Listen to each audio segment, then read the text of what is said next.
All right, this first news story comes to us from IGN, written by Rebecca Valentine. E3 has been canceled. What's the thing that they do in the Catholic Church? What's the song that they sing? I don't know. I'm not Catholic. About? No, I'm not Catholic. Like, I have no idea. Oh, you go ahead and you read. I'll sing in the background. Okay, sounds you do your thing. Go ahead. I'll freestyle it. Okay. Almost a year after announcing its return, the Entertainment Software Association announced today to its members that this year's Electronic Entertainment Expo has been canceled. IGN can confirm. Two sources have confirmed to IGN that the organization announced the cancellation via an email sent out to its members today. The email said that while E3 remains... I'm sorry, it's hard to talk with you, Cindy. Look, we have to send it off properly, all right? It's dead. We gotta pay our respects. We can pay our respects at the end. How about that? We can say our piece about it, and then we can be good, all right? Does that sound good? Okay. Oh, man. Let me see. The email said that while E3 remains a beloved event and brand, that the 2023 version simply did not garner the sustained interest necessary to execute it in a way that would showcase the size, strength, and impact of our industry. The ESA concludes the email by reiterating its commitment to advocacy work. It does not mention undertaking the show again in future years. Following IGN's report, the ESA issued the following public statement from Kyle Marsden, Kish Global VP of Gaming at ReedPop. This was a difficult decision because of all the effort we and our partners put toward making this event happen. But we had to do what's right for the industry and what's right for E3. We appreciate and understand that interested companies wouldn't have playable demos ready and that resourcing challenges made being at E3 this summer an obstacle they couldn't overcome. For those who did commit to E3 2023, we're sorry. We can't put on the showcase and you deserve, and that you've come to expect from ReedPop's event experiences. The press release adds that ReedPop and the ESA will continue to work together on future E3 events. The event was supposed to be held from June 13th through June 16th at the LA Convention Center and would have been the first in-person E3 since 2019. The event was canceled in 2020 due to COVID, and a digital version was held in 2021. The event was canceled again in 2022 in an effort to focus on a revitalized showcase that would set a new standard for hybrid industry events. I actually got an email. Did you get your email? Because I applied for the media press badge, so I actually got an email like, "Hey, sorry, like we're not like." We know you apply for a badge. Guess what? You don't need it. Yeah, they're just like, hey, like it's not happening this year. Sorry. Like, don't get your hopes up. How mad do you think the ESA is? A, in general, and then B, at Ubisoft? Because do you think the last Ubisoft minute was the one? Right. They were like, that's what they were talking about when they were saying, or some people said that they couldn't put stuff together in time. Yeah. I feel like that was Ubisoft. That was a little jab at Ubisoft. Like, actually, we're going to be at Summer Games Fest. We were lying. Sorry. I would have been so mad if I was the ESA. Oh, man. I'm sure they're absolutely just livid with, especially Ubisoft. I mean, I'm sure they're like frustrated with all the companies, but like, yeah, for Ubisoft to like last second be like, nope, we're out, and then like, sorry, and then just be like, just kidding. By the way, we're gonna be at Summer Game Fest. We're gonna be at the cool party. That's what it is. Yeah.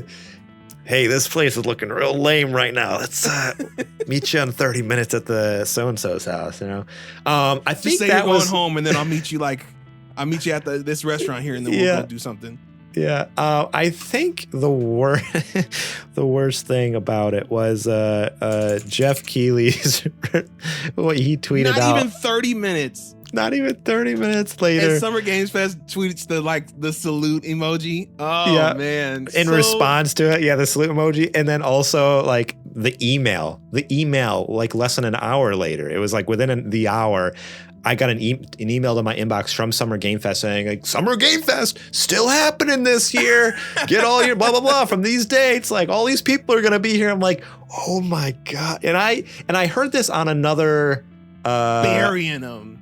Yeah. Oh man, just destroying them. And I forget if it was someone else on Twitter talking about it or if it was on a podcast I was listening to, but someone was like, does Jeff Keighley have beef with the ESA? Like, is there something there we don't know about? Because he was being vicious. Like, I mean, like with like the marketing of Summer Game Fest, just like totally. He didn't he? I don't know. Wasn't he like trying to work with them at one point to do E3 and they just weren't letting him have it? That's why he started the Summer Game Fest thing. I think you're Maybe right. I misheard that? No. I think you're right, but I guess I just assumed since ReedPop was taking over E3, like it was different, but maybe not. Maybe he really does still have some sort of again, this is all like it's still the ESA. This is just I just want to say this is all speculation. Like we don't know for sure, but it just comes off very allegedly. Very, very intense. I just don't want to get sued for libel, but right. I do want to say like it comes across very poorly on their end, but it's just like they're still warm, like the body's still warm, and they're just like, Jeff is not party over here. No, I think Repop is working with the ESA. Yeah, so the ESA right. is still involved, so that's why if he had beef with the ESA, that's why he would jump on the opportunity to clown him, which he did without wasting any time. Yeah. Oh man. Yeah. They were right on that. I'm glad my name's not ESA. Hang on. So that news came out. What day was it? March 31st. And then this tweet came out. That was Thursday? Okay. So yeah. So here's the tweet from Summer Game Fest. Video game summer isn't canceled. Hashtag Summer Game Fest returns this June, featuring events, announcements, and updates from more than 25 of the industry's leading publishers, platforms, and developers. Ubisoft. Plus our spectacular showcase event live Thursday, June 8th from the YouTube Theater. And then there's a little graphic that says Summer Game Fest. Video game summer is still happening. Oh, man. Chill out, Jeff. Oh, if man. I'm E3, we're done. We're done. Yeah. We're done. Oh, that's never it. Again. Never again. We're good. Man. So I'm looking forward to doing Summer Game Fest with you again, Adrian. That was fun last year. We've already been doing it the past couple of years. We've been doing it since the inception here. So, right. And those are some of our best viewed videos. So, hey, you know what?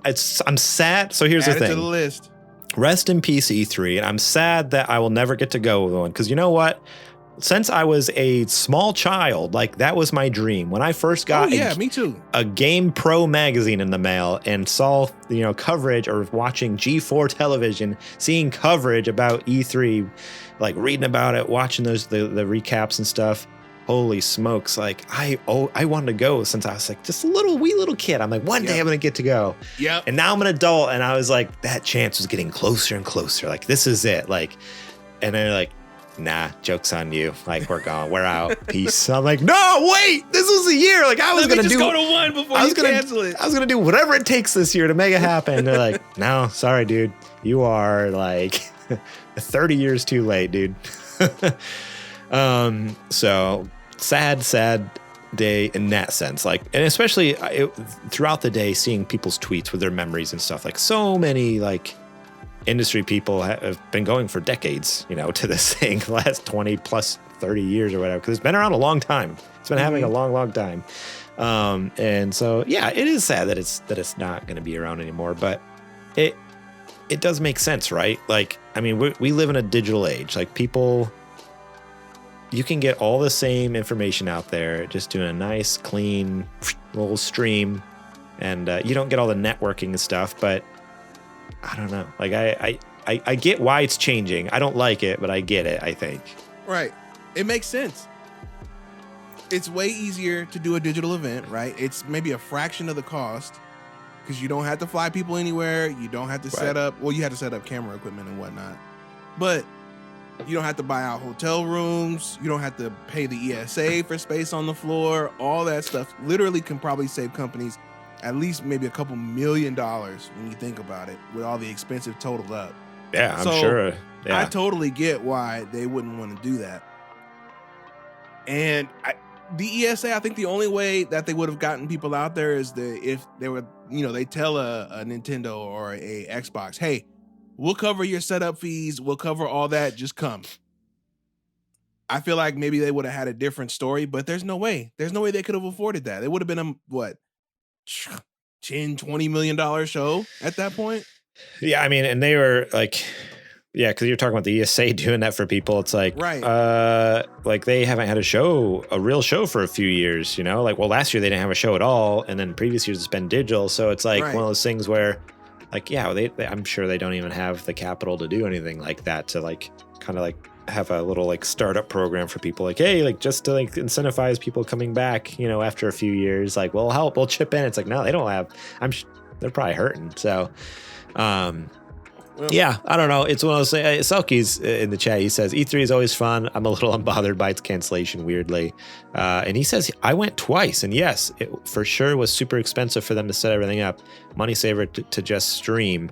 So much more direct and simple, and achieves exactly the same outcome. So, yeah, 100%. Yeah, because, I mean, again, the spectacle of it was so amazing. Like, again, I never got to go, but just seeing, like, videos and pictures of like Nintendo's setup, like full like Mario or Breath of the Wild or whatever it was, like displays, PlayStation having like Aloy like dioramas and like statues and stuff, the Death Stranding like having like the Sam Porter bridges that they move around, like all these things like that. Those things cost a lot of money to have these like different statues and displays set up, let alone just like you said, like just the travel and getting people there. So it's like that reminds me of did you ever get a chance to go to PSX? No, that was another one. I was like, I'm going this year. And it literally was the year, I think, so it was the year we started the podcast. I'm pretty sure. I think that first year I was like, I'm going to go. We're starting this podcast. I'm going to do it. And then they're like, we're done. Like, we're not doing it anymore. I'm like, what? Why? I'm so glad man, that I was able to go to a couple of PSXs, man. Those were so fun. Now, incredible. Granted, I can see why Sony would not want to put one on these days. It probably does cost a lot of money. But I do think it is a nice goodwill gesture to the consumer, you know, to put on an event like that. Because I don't think they do anything really for the rest of the year. So if you did this one thing, you know, I don't think necessarily it would be the end of the world. What's cool about PSX too is like E3 was like a way for them to like companies to announce big things, or again, industry people to network. Well, again, I've never been to a PSX, but from what I could tell from the outside, it was just straight up a celebration of PlayStation. Like it was just like all these fans got together and you still got to see some cool stuff, but it really was just a way to like, hey, we all love this thing. We're here to celebrate it and have fun. And I'm like, yeah, like that sounds sick. That's exactly what it was. Like, I just want to go and just like party with a bunch of PlayStation people and talk about PlayStation games and play some games and just like chill. Like that just sounds so awesome. I was there when the year that they revealed that Naughty Dog was there and they revealed The Last of Us Part 2. I will never, ever, ever forget the pop when that preview video comes and it's like the woods outside and then it kind of creeps back a little bit and then there's that sign with the Fireflies logo and the place went nuts. But that's exactly what you're talking about. It's just people, we're all here for this common thing that we all love, and it's just there's an electricity in the air, whether it's at a press event or you're just walking around the floor. Everybody's excited to be there, and that there is something to that. It granted, like we said, the directs are cheaper to produce, but there's just something about being there, that sense of community, I think.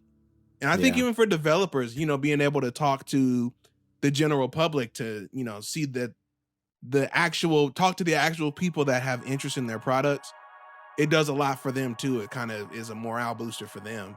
Right. So, to actually see the end user and interact with them and see their excitement and get feedback from them face to face. Like, I'm sure that's huge. I mean, with my job, I do some like web design stuff, and like that's always the best part, is to actually like get on the Zoom call with the customer and like be like, here's what I made you, and like to see like their excitement and hear their feedback even, and be like, oh, can you do this, or this is cool, but what if you, and like I'm sure it's exactly with games, like such a like in a creative field like that, like you want that feedback, and that gives you the oomph to keep moving on, that energy to like that last win to like, all right, let's get this thing done.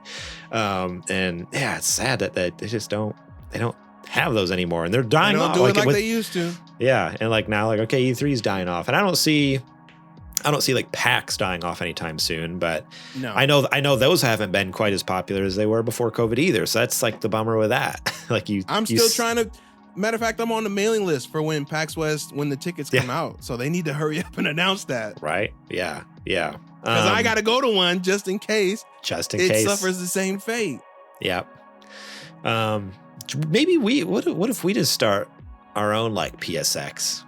Oh yeah, you got about $3.5 million just laying around. No, but like, I mean, starting out, we could just like team up with a few people and just like rent out like a single conference room at a hotel, and then like as we get bigger and bigger, then we just one year like, and start out more like, again, a celebration of PlayStation. Maybe PlayStation's not even there, and then like 4 years from now, when we're like huge, we'll be like, PlayStation, look, we're here, come show us stuff. And they're gonna say, oh really, you're throwing an unauthorized PlayStation event, huh? No, it's a party that just so happens to have balloons that have the PlayStation logo on it. I'm not investing in this because I know exactly what Sony is gonna do. There's nothing wrong. Shuhei would approve. He'd approve. Shuhei would, but not Sony in general. Mark Sony, the board would shut us straight down. Are you kidding? No. I mean, we're not claiming such a wet blanket. He would shut that down immediately. I mean, I'm not saying we call it a PlayStation. It's not like an official PlayStation event. We call it like it could just be like SGB Con. Like it's like, but it's like the idea is like, oh no, we're talking about PlayStation. The first one is going to be you, me, JJ, and Kajoma. Yeah, exactly. Selkies, Selkies in the chat. Selkies will join us. He'll fly down. We're gonna rent out a whole conference room for 6 people. Hey, but you know what? You gotta start somewhere, dude. You gotta start somewhere. I guess. I feel like we should have a good, we should at least be able to make our money back. We can invite the Super NPC Radio boys over. Yeah, but then we'd have to charge them. That's fine. We can do it in LA. Be like, hey, you know, we're gonna hang out. They don't have to travel anywhere. They just help pay for the room. Selkies does say, he's like, that's all you need. It starts small and then boom, you're Jeff Keighley. It's that easy. It's that easy. Gotta start somewhere, dude.